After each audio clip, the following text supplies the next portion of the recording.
All right, so it's a cold Sunday here in Michigan. Snowy, rainy, crappy weather. Good day to be in the shop. Just worked on the race car a little bit yesterday, and these videos aren't for the experienced racer. They're more for the people that have been asking me about the car all the time and what we're doing, and explain a couple things as I go along. If it's for you, check out the video. If it's for not, that's fine too. So I'll show you what I worked on a little bit yesterday and where I'm going with some things. All right, so the intake is just sitting on there. Worked on the fuel system yesterday. So as you've seen before, there was a Magna Fuel pump on here. It's a Magna Fuel 750.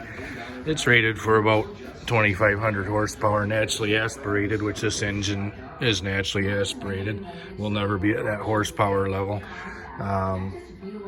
So you can see down here that we're coming off our fuel cell with what we call a 12 AN feed line to the pump. So you want to mount that pump pretty low in comparison to the fuel cell, so that it's somewhat gravity fed. You don't want to have to suck fuel up out of the pump, or out of the cell, excuse me.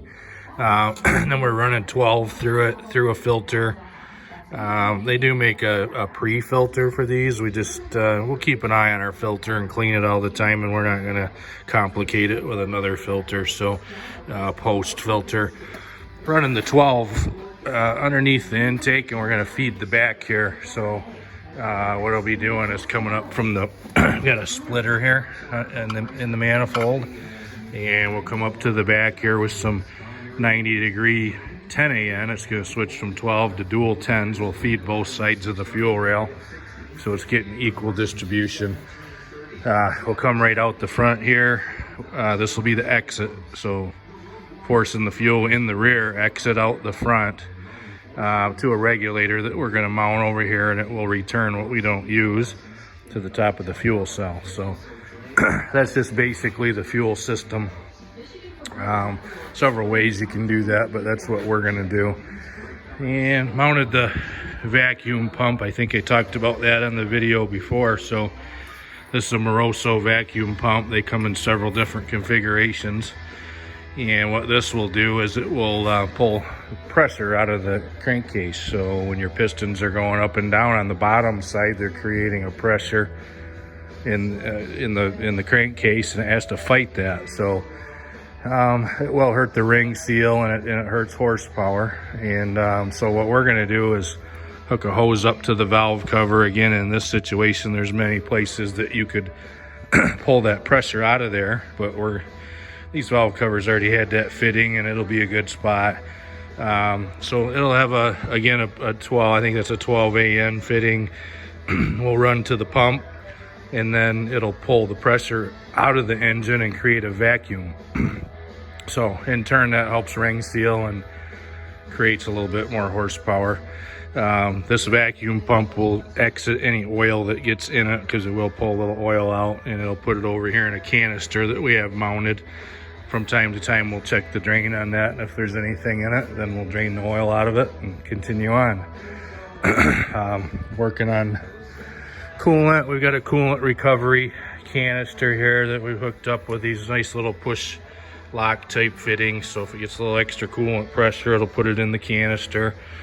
We are getting ready to convert the radiator, making some mounts for it, and these were regular radiator hoses, and the rubber's always a pain in the butt. It shrinks and leaks and cracks, and we're going to weld some fittings on there to go to AN style. So it will have a 16 AN radiator hoses, top and bottom. We'll weld the fitting onto the water pump.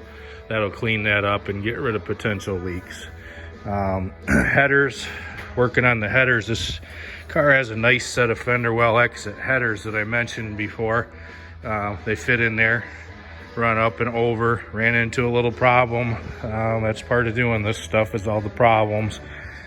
This engine is what is called a tall deck, and it's almost a ½ an inch taller where the headers bolt on than the previous engine. So the exit in the side of the fender, the hole, is in the wrong spot. So instead of cutting that out further and destroying the fender, We had these, I don't care for a header muffler anyway. Some classes require a muffler on the end. We're going to cut that off. And just run this 4-inch exit pipe off the collector. So we'll order some stainless 4-inch, run that out the hole. It'll give us lots of clearance, and that'll fix that problem. So that's some of what I worked on yesterday. So it's coming right along. This intake, originally when I started designing it, we welded all the fuel injection bungs into it and setting that all up. It was a 16 injector setup for big horsepower.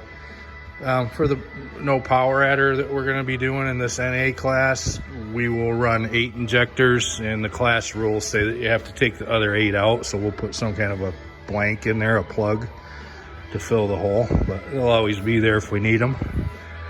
So we've got to get some brackets made up to hold the rails down. Right now they're just kind of sitting there. We made those rails.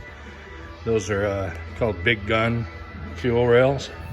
Really high flow. So one thing we don't want to do is ever run out of fuel, run the engine lean. So I always go a little bit overboard on that kind of stuff.